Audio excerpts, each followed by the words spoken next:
Good morning, welcome to my channel. And what I want to speak of today is we're fast approaching ending times, folks. We're right at the door. He's knocking.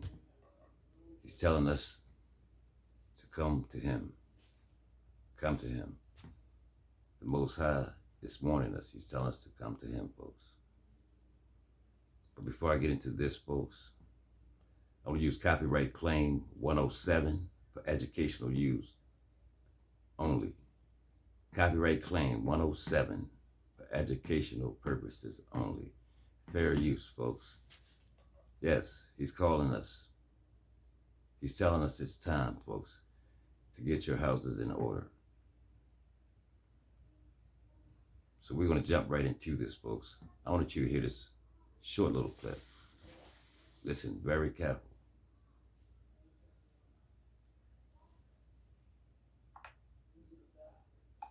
In verse 1, we read, "But know this, that in the last days perilous times will come. For men will be lovers of themselves, lovers of money, boasters, proud, blasphemers, disobedient to parents, unthankful, unholy, unloving, unforgiving, slanderers, without self-control, brutal, despisers of good, traitors, headstrong, haughty, lovers of pleasure rather than lovers of God, having a form of godliness, but denying its power." In Matthew chapter 24 and verse 12, Jesus Christ described this element of the world's end as well, saying, "And because lawlessness will abound, the love of many will grow cold." This lawlessness is not just an abandoning of, say, traffic laws or tax laws, but a pervasive spirit of casting aside the laws of God. And frankly, we see that growing today, don't we? The morality and guidelines of the Bible are increasingly cast aside as archaic and out of date, even as the world grows all the colder, crueler, and more loveless for it. It is this moral and spiritual dimension of the end of the world that enables all the others. Yet for all of our worries concerning the environment or nuclear war or health regulations, it is our devotion to God that goes neglected. And it is our lack of devotion to God that will initiate the end of the world.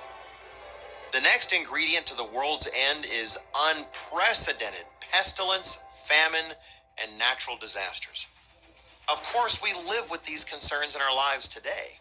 Pestilence or disease has plagued mankind from its earliest days, and the nightmarish years of COVID-19, both the disease itself and our government's fumbling attempts to deal with it, will not be soon forgotten.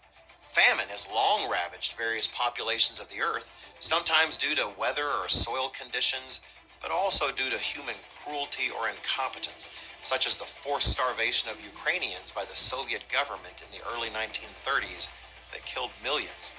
And natural disasters are ever with us. The day I began working on this program, my wife and I were at a friend's house when news alerts warned us of a potential tornado, causing us to quickly consider where we might take shelter. But the diseases, famines, and natural disasters coming at the end of the world will be unlike anything humanity has ever seen. Jesus Christ predicted these events in his famous Olivet prophecy, as we see in Matthew chapter 24, beginning in verse 7.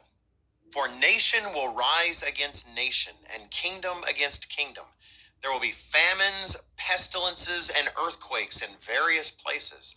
All these are the beginning of sorrows." We see reflected in his words the vision he gave.